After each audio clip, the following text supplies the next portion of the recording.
A lot of people call it gangster, but I call it Chicano. This is our culture, this is our blood.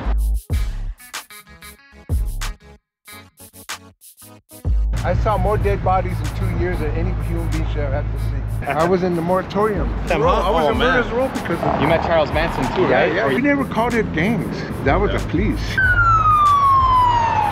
All of a sudden, our guns were everywhere, and I think police had a lot to do with it. But they're not actually criminals. It gets smaller and smaller. Where the guy riding shotgun actually had a shotgun. Yeah. That's where it came from. When Nixon came in, they took all that money away, and it hurt us. Sheriff's deputies killed a hero to us, Ruben Salas. He was our voice in the mass media, the only voice we had. Till I started doing photography, I didn't know how interested the world was in LA Chicano culture.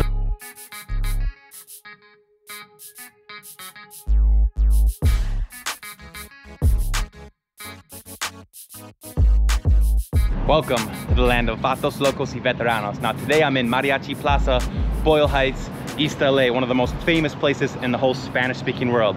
That's right, the Spanish-speaking world in the United States. Now today I have the privilege of meeting up with a local legend, an OG, a poet, a writer, an activist, and even a politician, along with a lowrider legend and a photographer. I've never been more excited to make a video, so let's take you guys inside Chicano culture, East LA. While the east side of LA is largely one of the most Hispanic areas of all of Los Angeles, this area started out as a neighborhood of American immigrants from the East Coast, European influenced, people coming here during the gold rush. Jews came, Italians came, they populated this area, and then thereafter, all the immigration from the South United States during World War II when they needed workers to work in the factories, and then it turned into one of the rougher areas of Los Angeles. This is Cesar Chavez Avenue. Wow. I love exploring these neighborhoods in LA, man. It's like I'm from Wisconsin. I never got a chance to see any of this stuff growing up. I only heard about it, and everything here is in Spanish. We send money to Central America. Freshly made dough every single day. Buenos dias. Apparently some of the best food in all of LA is here as well. What would East LA culture be without the famous mariachi bands? Check it out. Buenos dias, señor. ¿Cómo amaneció? Bien, bien, gracias. La casa del mariachi. Exacto. ¿Tiene muchos años con el negocio? Ya tiene mi hermano más de 40 años. Él es mi hermano. Ay, qué bueno. bien. ¿Y hacía trajes también en México o empezó aquí? La pregunta del millón. No somos mexicanos. ¿Qué? ¿No son mexicanos? ¿De dónde son? Guatemala. La mayoría de clientes me dicen que soy el guatemalteco más mexicano. Claro. Ay, mira. Qué bella. Con Sofía Vergara. Guau, guau, señor. ¿Cuál ha sido la mejor década para este negocio? Antes de la pandemia, lo que no hay es mano de obra para este trabajo. Porque esto que se llama greca, que tiene esa chamarra café, Ajá. eso es a mano. Se cose, se pone un papel, la figura, el diseño se pone por atrás, aquí. Luego se cose en el papel. ¿Es un arte perdido o Es un arte. se está perdiendo? Se está perdiendo, exactamente, porque ya no hay gente que se enseña esto. He vivido toda mi vida aquí en East LA. En este tiempo está muy cambiado, porque antes estaba un poco peligroso las pandillas. Ahorita eso ya está mejor. El problema para mí es haber sido, digamos, que me aceptaron como guatemalteco en este arte mexicano, que no fue fácil. Sí. Pero gracias a Dios ahora ya estamos bien ya. Andy? What's good, man? How's it going? Really Nice to good. meet How you. doing? Nice to meet you too. Yeah, man. So Andy's a local photographer, and we've been talking for a few days, and we're gonna go check out East LA, Chicano culture. How's it going out here today, man? Good, man. Right now we're in Boyle Heights. As you can see, we're at the Mariachi Plaza. Deep in history right here. I mean, right now it looks a little quiet. Usually it'll be full of different, mariachis, but this is where the center is, where you contract them. And So where are you from, Andy? I'm from La Puente. I'm not too far from here. It's about 20-25 minutes east of here. I'm very familiar with this area, especially with the photography that I do and all that good stuff. So yeah, I'm very familiar with it. So you essentially do street photography. Street photography, or I would call it maybe culture, cultura. But yeah, I mean, basically street's probably the best label you can put on it. It's changed a little over the years. Yeah. You can see, gentrification and stuff like that. But for the most part, still one of the areas where it's still rich in culture. But Mexicanos, when they first were crossing over, this is where they felt like home. Let's say, for instance, this is East LA, right? You'll see East LA and on, predominantly Hispanic.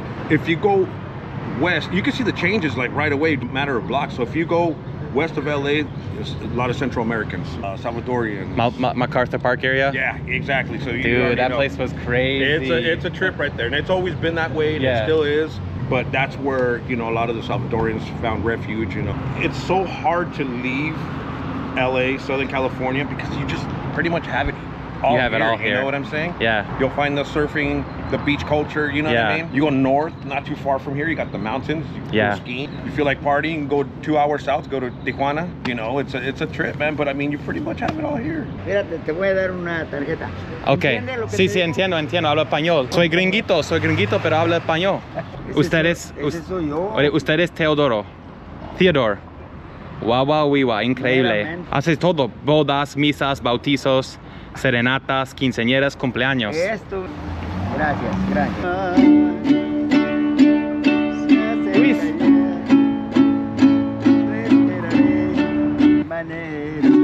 Gracias, viejo. Ándale. Que Dios te cuide, ¿vale? Igualmente. Hasta luego. Ándale.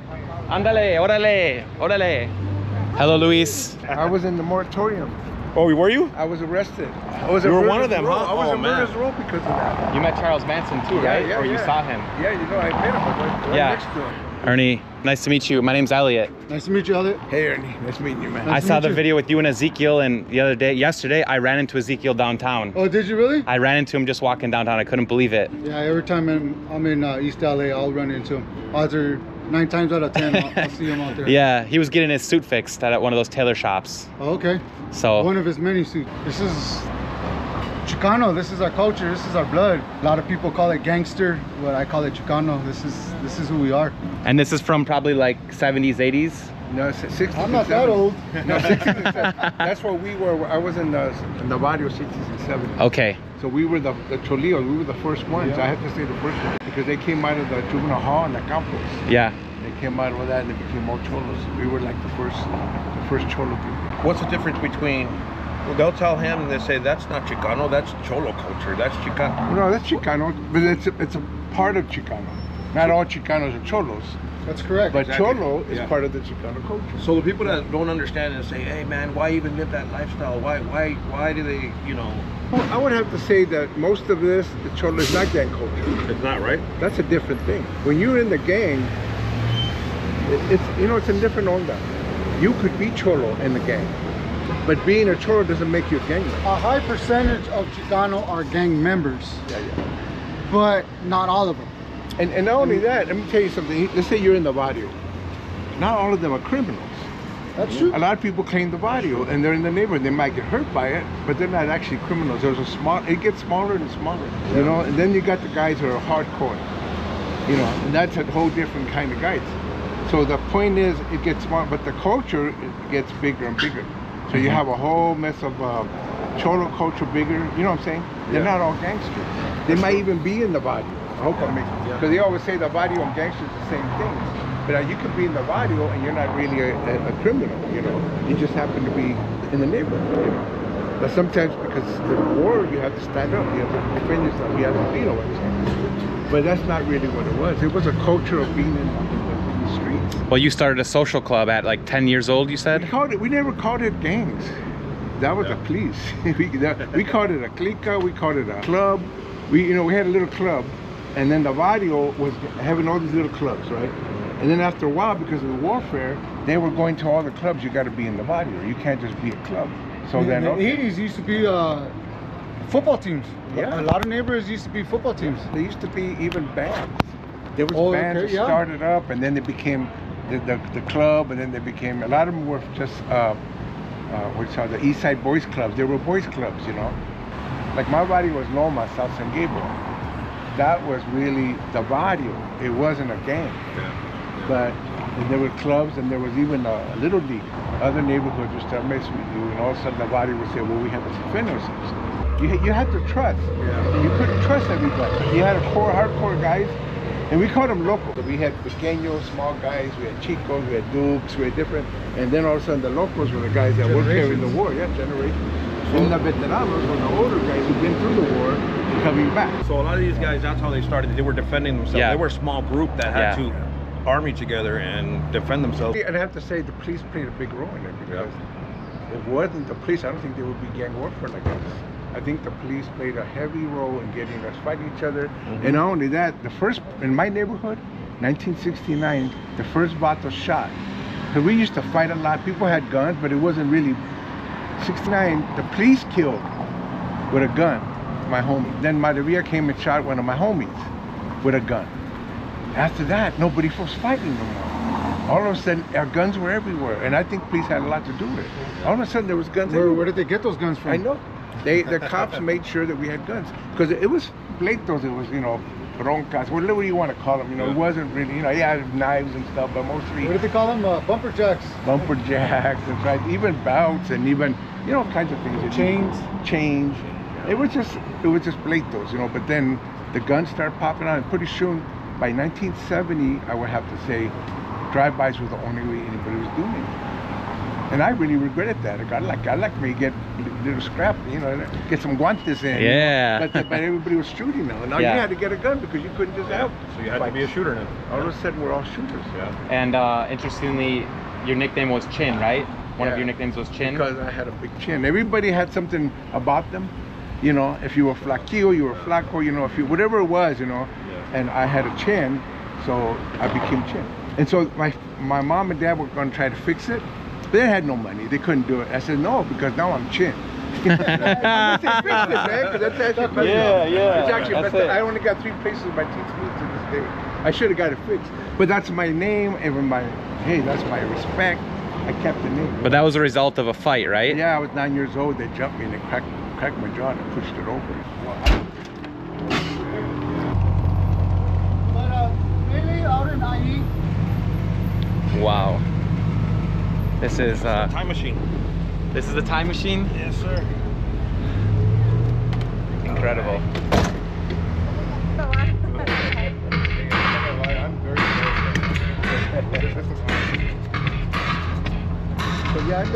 So Luis, you grew up riding in these rides, right? Yeah, you know, we had a tray, as we call it, the 63 Impala. 63. And it was owned by 4 homeboys. All 4 of us owned it. We took care of it, cruised in it, and then one of the homeboys got drunk and crashed it. You know how that goes. I had a 54 Chevy, got left, lowered it, and I had a 68 V-dub lowered with magnesium wheels, rims. It was and the silver flake paint job. You know, we did all that stuff. You know, 3 or 4 lowrider cars myself. And Ernie, how's your business been going? You know what, it's kind of steady. I've been doing a lot of quinceañeras lately. It was prom season, I did some proms, graduation. But as far as like the cruising, it's kind of steady. I got a couple booked for this summer. So is this something that just sprung up a couple years ago? Yeah, you know what, Peter Cicinello. I saw that, man. You know, he helped me out a lot. One of my ambitions when I bought this car, I remember I was talking to Andy, was that's what I wanted to do. That was my ambition. I wanted to do proms, weddings, quinceañeras. When we did the video with Peter, you know, the cruising just came about. I just rode with it. And a lot of people from around the road started messaging me on my Instagram and my Facebook and asking me to take them for a cruise. And I was like, man. Yeah, let's do amazing. Yeah, so I've met people from around the world. You know, Germany, Amsterdam. A lot of the Chicano culture it's around the world. Obviously, there's Japan, been out there for years. Germany has something. I had some guests from New Zealand. I mean, they don't have that Chicano, that Cholo stilo yet. They have a lot of hip hop. They like a lot of the hip hop, baggy jeans, clothing. How do you feel, Elliot, cruising? Man, Heights, East LA, in a lowrider? I mean, you can see it on TV, but what does it feel like? Bro, I'm a guy from a small town in Wisconsin, and never in my wildest dreams did I ever imagine this would happen. But it all started because I showed interest in the Spanish language. Right. And I started studying Spanish in college. Went down to Costa Rica 5 times and started studying geography. I like nature. Right.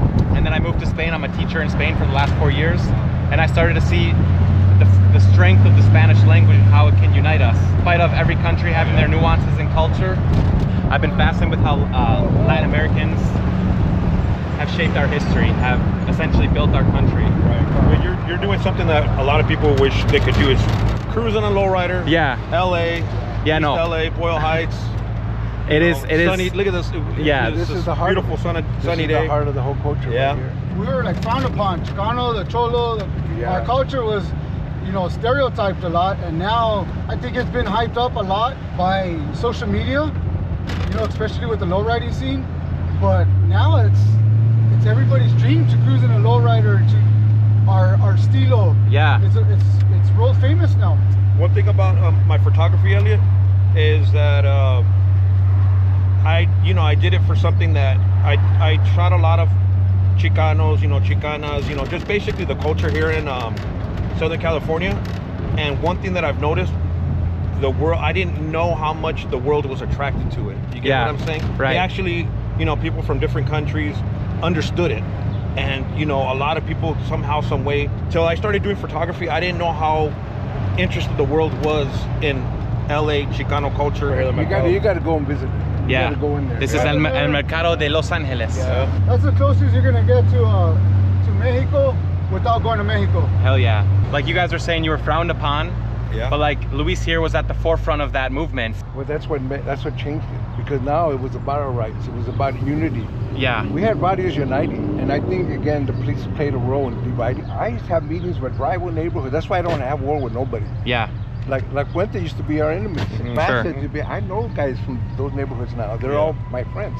Sangra, our worst enemy. I have dinner with guys from Sangra now, because we were bringing them together through the movement, and that was powerful. When Miguel got killed, and Indio, and the cops killed Indio and Sharky, and so I knew the cops were playing a role.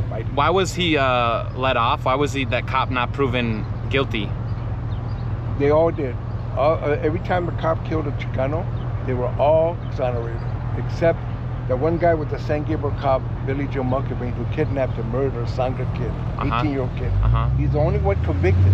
Yeah. But 13 years into his life sentence, Governor Pete Wilson helps him get a parole. Yeah. And even hires him. Sure. So he never served the sentence anyway. Sure. He was the only cop killed for killing a Chicano, and yet he never finished his sentence. My wife went to Spain. We were very leery.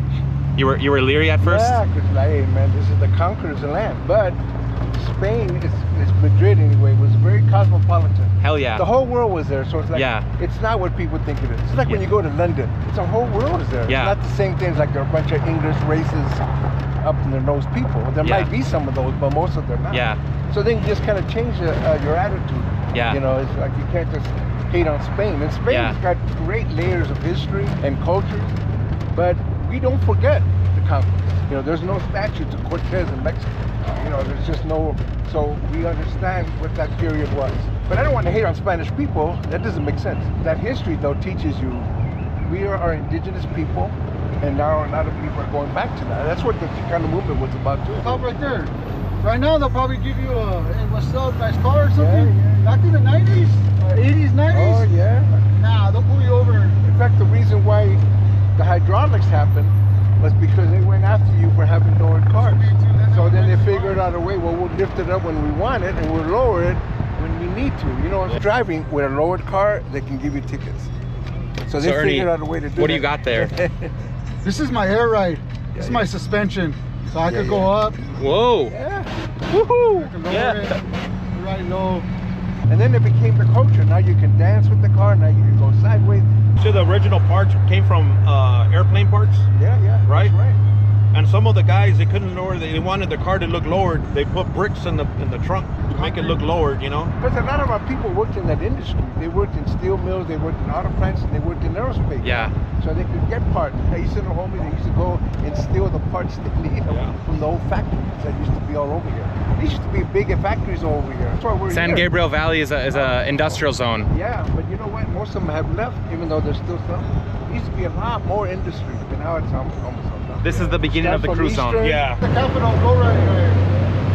Hell yeah. Every city has their cruising zone. But East LA, we have Whittier Boulevard. And this is also where the massive protests in 1970 were, right? The moratorium. We were marching, 30,000 people marched the streets. You know, when the police attacked, this is the part that got burned. They went and burned a lot of buildings here. Almost $1 billion worth of damage was done. So But the it police started off as a peaceful It did. protest. You know, it it was started it by attacking people. it was actually very festive. You know, they Yeah. had dancers out here. Yeah. Kids, families were out here. They had music going. It wasn't like something that started out of anger. Percent of the population and 22% of the casualties. Sure. So that's what we were protesting. They were killing off black and brown people in this case. You travel a lot. When you're here, you go, I feel at home here. This is home. I travel all over the world. I live in San Fernando Valley now, but everybody knows this is home for me.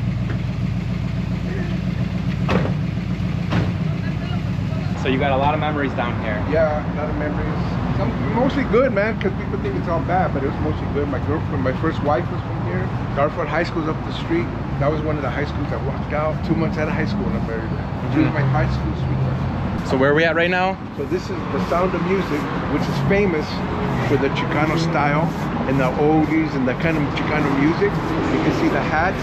But it's also, this used to be the Silver Dollar Cafe where the sheriff's deputies killed a hero to us, Ruben Salazar. He was our voice in the mass media, the only voice we had. And he was a journalist, and he was our voice. He told our stories. In LA Times, he did it for the Spanish language media, and they killed him. And everybody knows they did it on purpose because they were following him around, and they knew what they were doing when they killed him. You know, the sheriff's deputy shot into the bar with a tear gas canister. You're not supposed to do that. Tear gas canister, you shoot on site. He shot into the bar, knew he was inside. So Ruben Salazar, 1928, 1970. And then after the police attacked the crowd, then there was a riot. Yeah. People were angry. It was righteous anger. I can't justify it. I can't say it was the right thing to do. It's just the way that people were. Because they got angry. Like they were beating up people, they were arresting people, they were beating up kids. So people just got mad. Let's take a look inside. Buenos dias. Wow. How you doing? I'm doing good, doing good. They even got the silver dollar bar inside. Yeah. How you been? I don't know if you remember me. I came by here boxing this stuff a while back. I'm Luis Rodriguez. Hi, Adriana Reyes. Yeah. How you doing? Doing good. Ernie, how we doing? Good, are you? You know this guy, right? Yes. What you see now, you gotta understand, this was a bar before. You know, they've preserved a lot of the stuff that happened here. Look at the newspaper clippings and all that good stuff. Dramatic photos taken at Sino Salazar's death.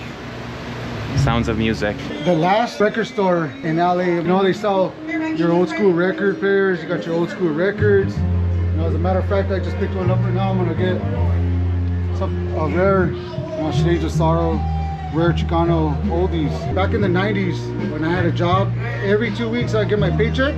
I would go over there and buy me a CD. It was like clockwork. I go cash my check and then go buy me a new CD. Back then, CDs, I had my CD case in my, I had a lowrider back then. I had an 82 Color Supreme and I had to get my CD. I had to get me my new CDs.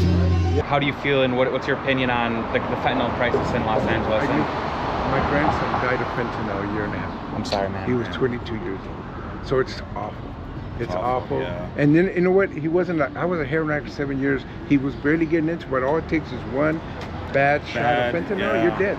You know what I mean? So he wasn't even that into it. It just happened to have the wrong, he had whatever he was doing, he took doses. And why is that in the United States and not in Europe? because U.S. is a terrible drug, not only a market, people call Mexico a narco state, and I'm going to tell you honestly, if Mexico is a narco state, the U.S. is a narco state. Drugs fuse our economy. Yes, the drug wars happen, but they never stop drugs. Drugs get worse. Prison systems all fuel each other, but drugs get worse. So to me, as far as I'm concerned, the U.S. is a narco state that nobody wants to call. It's created by pharmaceuticals, big companies. They made billions of dollars off it. Yeah, they finally went after them, but now it's all over the street. And yeah, Mexican drug dealers are into it. They're the ones that are making it and send it over here. Yeah, with Chinese chemicals. But that's because Mexico is so close to the U.S. Mexico suffers because of that big market. This is how Andy does his work behind the scenes. Old school. She's like 55 years old. Chicana tattoo. Till this day, they try to duplicate that look now. But a lot of these, and I pretty much know where he might have got it from, but yeah. So this is an Aztec. This is a Mixcoatl, which is a deity, an energy. And I have that name. I got named name seeding ceremony. They gave me a Nahuatl name. You guys, everyone around town knows Ernie. They see how he does these things. Like, I feel like a boss right now. If you want to go into photography just to make money, do weddings, do quinceañeras, do family. I don't do that, so I'd rather not even charge for my photography. I like to take pictures and I like to document for myself and for other people that may appreciate it, but I never got into photography for the money. It's for the art. You know? We got to do this because we're passionate about it. Yeah, exactly. It comes from within. Your passion will show, the money will come. Authenticity. Yeah. Authenticity, exactly. Ernie would have already owed me a lot of money if that was the case. him and his car. Vice versa. Vice versa. So you see how that works? Yeah. You guys are friends and partners. Yeah. Well, that's how we became friends. Yeah. That's a good word. Yeah. Yeah. Partners. So Ernie, is the maintenance on this pretty expensive? Very expensive. Very expensive. It never ends. It's like a cost of living almost. So Elise, who was your enemy there, you said? So Freddy NE was Coyote from Sangra. We were enemies. I mean, we were hardcore. He shot at me. I tried to burn down his house. And but over the years, we became good friends because he became the #1 Chicano tattoo artist. There's a lot of them now. Yeah. But he was like the ink master. He was like the main guy. Take me back to your mindset. Like, how do you truly, what goes through your mind when you hate someone so much? Like, where does that come from, and why do you not think that way anymore? Sangra killed a lot of my homies. He hated us because we killed a lot of his homies. In the 70s, we became friends. He worked for Good Time Charlie's up the street up here, and he became a big famous tattoo artist, and I became a big writer. We eventually came together. He lost 2 sons, by the way. One Lomas killed one of his sons, the other one heroin overdose. Can you imagine? Yeah. I got 4 kids and grandkids and great-grandkids. Other than my grandson who died of fentanyl. But I can't imagine losing 2 sons. And your parents fought so hard to give you a better life. They did. They fought hard. They fought me every step of the way. Yeah. I don't even blame them. They threw me out of the house when I was 15. I actually thought they did the right thing. I needed to be out. You take responsibility for all your actions. You know what? I was a real mess up. When I was in the street, I didn't care. I was going to die or whatever. I didn't care. Sure. It was the movement that gave me a sense of purpose, vision. That's what got me thinking, I don't want to do this no more. And every day you wake up, what drives you to continue doing what you do? All this, the culture, but also the fact that we're still suffering, we're still not there. Okay. We still have a lot of struggle. We never migrated here to invade anybody's land or anything like that. Nobody wants to leave Mexico. Mexico is beautiful. But was there opportunity here? Yes. Now, a lot of people that are here are moving back to Mexico. The way the cost of living is, anything is better than here now. You get what I'm saying? What do you think of this? I live here. I love it. Yeah. Born and raised. There you go. Boyle Heights? Yeah. East LA? Does this make you proud? Fuck yeah. Nice job. It's these guys right here. No, I can see him. The whole OG over there. The OG. There you go.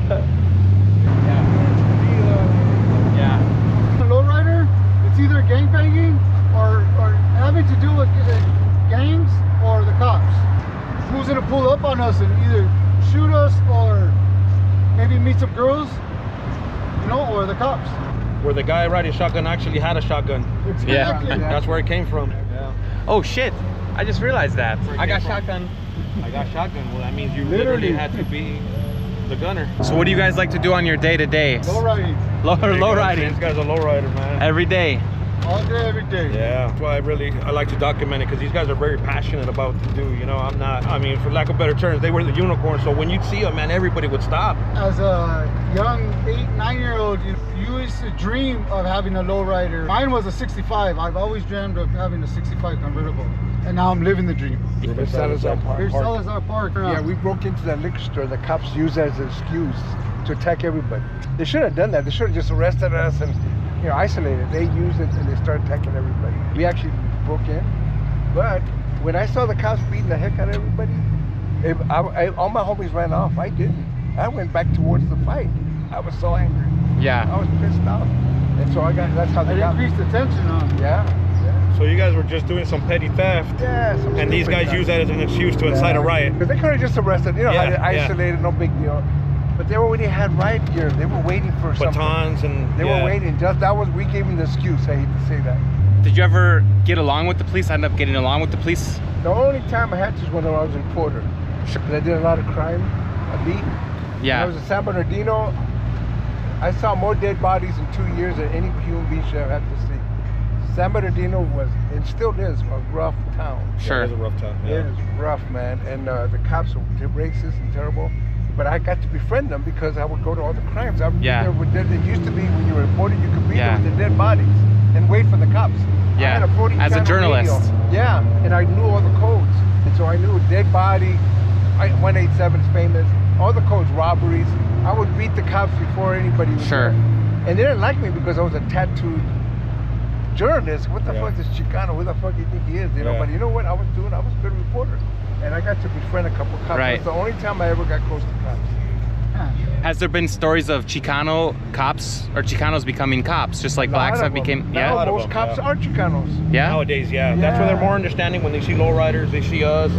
They're more understanding because they came from that. Doesn't mean just because they do that doesn't mean a lot of them they're brothers, you know, family members, friends. Back then it was the white guy from the valley that didn't understand. Yeah, that didn't understand. Not all cops are bad cops. No. And in fact, my niece is a cop, so I have to. I can't go down in all cops. I don't want nobody to hurt my niece. A handful of my neighbors are cops. I'm rubbing elbows at them. Good people too. Very humble. That's very true. Yeah. What I say about cops, I say it because it's real, but it's true. Now our neighborhood, now our families are in there. And so you have to say, hey, I don't want that to happen to them. You know what I'm saying? No, a lot of them back in the day, they just put your hands on the hood, sit on a curve. That's what he describes in his book. Yeah, and now they actually know how to communicate. They know how to adapt to the streets. They have to deal with the worst day of anybody. Yeah. And it takes a toll on them. And they got families too. They got to go home to the kids. So whenever I was doing reporting, I was doing it from 2 to like 4 in the morning because that's when most of the crime was. Then I would go to the bars afterwards. I don't drink no more, but I used to go to the bars after hours club. All the cops were there. So it was me and the cops drinking because we had no way to let it go. You see a lot of terrible shit. Yeah. And it's like, they don't understand that people, they get traumatized and they don't got nowhere to go with it. But I go to prisons. I've been going 43 years going to prisons. I talk to all kinds of people, all kinds of audios. Norteño, Sureño, I talk to everybody. I don't got no pleito with nobody. And I come in there that way. And they respect it because I respect everybody there. I don't judge them. I don't, I don't get into the politics. It's more like, you know what, we're all humans. We're all raza, we're all human beings. Yeah. I know a lot of gang members. I grew up in a gang-ridden neighborhood. I've always got along with people from different neighborhoods. I'm glad I never joined a gang, but I understand it. You get what I'm saying? Because a lot of people look outside looking in, they'll be like, why even live that way? But they got to understand culture. I can't go and tell you, I can't go in your house and tell you how to live. Sure. Because that's how you grew up. That's what's around you. The same thing with a lot of these people. They look at them and say, why join a gang? Why do this? Well, a lot of people looking from outside will not understand it. I understood it, but I knew how close to get to the flame. You get what I'm saying? Because now I can go into any neighborhood, ask for pictures, do this and this and that without any issues. Call it Chicano Movement. Just like old times, eh? It is. Homeless. The whole city's your home. So it's like you get to know all kinds of places you didn't know about. My son did close to 15 years in prison. And he left the gangs while he was in prison, which is very dangerous. Wow. And he got hit really hard for it, but eventually they let him go because he was always respectful. And they let him go and said, he ain't about it no more. And But like with your life story and also you getting out, how did your son sort of fall into that in Chicago when you moved there? I didn't raise him, that's a bad thing. I abandoned my son and daughter, which is sad. It's part of the story. That's why the second book is called It Calls You Back, because the madness will call you back. Even when you left it, it'll call you back. And, and they called me back, I abandoned my kids. So they came to me as messed up teenagers. It was really hard. But I had to step up. I had to be a dad now when they're all messed up. But it's because you were so busy with work? I was busy with a lot of things I was still drinking. I let go heroin and I drank for 20 years. But there's a lot of animosity. You got between the East LA and Boyle Heights, the county and city, Yeah, but as far as me, I'm biased with each of them because my parents are from Boyle Heights. I'm from East LA. What's the main difference between Boyle Heights and East LA? Well, one is city, one is county. Sure. And the county was the poorest part. Even the Boyle Heights was really bad. County was even worse. And county is where a lot of the Maravilla gangs were. Sure. And they all got, it wasn't just Maravilla, but most of them were there. So that's what started a lot But you're from the county. So I lived in Boyle Heights and in the county, and then when I was in South San Gabriel, that was county. So huge shout out to Andy Flores on Instagram, 65 Vert, Ernie. I found these guys on YouTube, so I consider myself very honored and privileged to be able to do this. Appreciate you guys. It was an honor. Good luck. See you next time. Yeah, absolutely. We'll be in touch, bro. Yeah. Hey, you got to come to Spain one day. Yeah. And then I got you in Spain. Over here, when you come back over here, as we say over here, you're invited to the carne asada. Okay. All right. All right. Now, a lot of the street art we see in Los Angeles is sort of highlights many places in Los Angeles. Murals here. You had a time in your life when you were doing these, and you got paid to do them. Yeah, for that, which is really important. And it was 1971. You had gang kids, drug addicts, painting murals. It was a good thing. There was government money. Yeah. But when Nixon came in, they took all that money away. Really? And it hurt us because it was kids were getting out of gangs and trying to paint, and we had to let it go. I didn't know that I was an artist, but I did really fancy graffiti. All the Cholo graffiti was fancy. It wasn't taggy. It was quite fancy. So like these tags, obviously this is a beautiful mural, but like, what are these things? You see these all over Los Angeles. This is Rivera Flats. Everybody has their gang, and I kind of know where most of them are. So you got to know this is the body of Rivera Flats. You wouldn't know that. Exactly. So what is that? That's what that meant. So what's the difference between 18th Street and MS-13? Well, the main difference is 18th Street started with Chicanos. It's mostly a Chicano thing, but they incorporate a lot of Central Americans.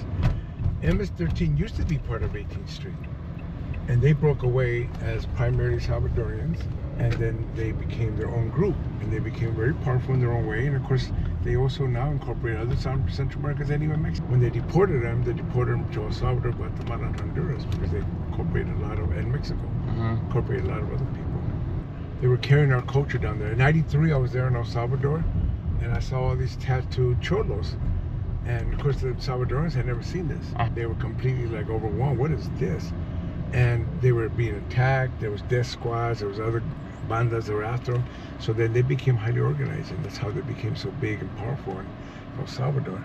They learned a lot from the Chicanos, and especially in the prisons. The prison style, the rentas, the extortion, all the stuff they learned here in the world here, they brought it down there. And that's what got a lot of people pissed off and angry, because who are these guys coming from LA that don't even speak Spanish, some of them, and yet they're trying to run over everything. So there was a lot of anger.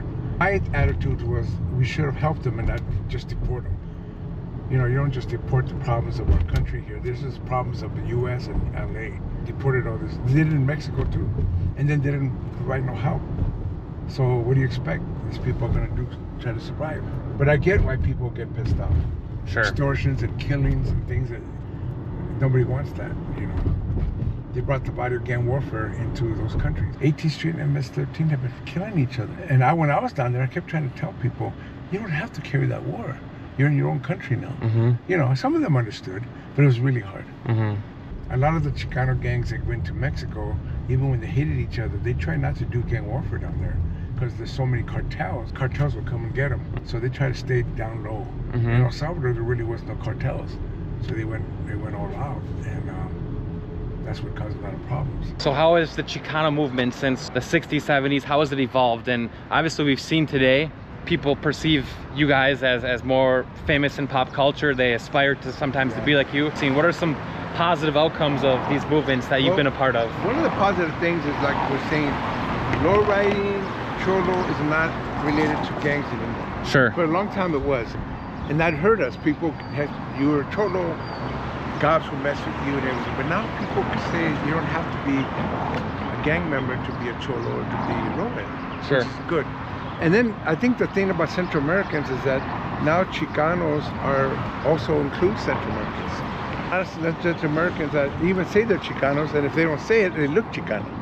We want to be able to say our cultures have come together, and I think there's more respect about each other. At first, I think there was tensions. You know, Mexicans, Chicanos didn't get along with nobody, including racially right Mexicans. Sure. We used to make fun of them, which is terrible, because they're our people. Sure. But when Central Americans came, they treated them badly too. And how does the Chicano population compare to New York, Chicago, or Miami? What makes you guys different, or are you guys the same? No, well, we're only the same in that we have those roots. But if you go to Chicago, and I lived there 15 years, the Mexicans are not like this Mexicans here. They're not really Chicano. They don't even use Chicano. I think maybe the ones that do are the more politically active, culturally minded. Everywhere Mexicans go, they have their own way of expressing. But this is the LA one that everybody's looking at and seeing. This is pretty cool. What do you want people who don't know what Chicanos are, so people from Wisconsin, rural America, or Europeans that follow me, or even Spanish people, what do you want them to know about you and your community here? Well, for one, obviously we have Mexican roots, whether we were born here or raised here. And we have two, we're more politically active, we're more politically conscious. Some people are just culturally involved, but we're also that. But the third thing is that we're more connected with our indigenous roots. We embrace that. We embrace our indigenous roots. So Luis, what was your favorite book you authored? You know what? I have 17 books, so I can't say I have a favorite, but I do have to say that Always Running is my most important book. It's important for a lot of reasons. It really tells my story growing up.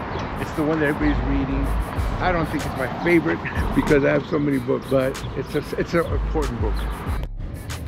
Well, you guys, it's been a pleasure to meet these guys today. I've been a bit starstruck, but this has been a dream for myself, and I hope you guys enjoyed it. Hopefully in the future we can do a part 2 because there's so many things we didn't touch on. I would love to invite them to visit me in Spain. Maybe we see each other in Mexico, but it's been a pleasure, Luis. Hombre. Thank you. You guys, like, you know, he's an author. I read his book. It's like I'm hanging out with someone I admire.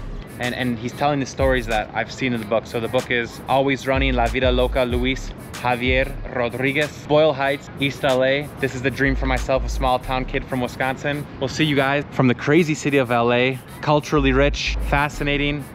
All right, guys, take care.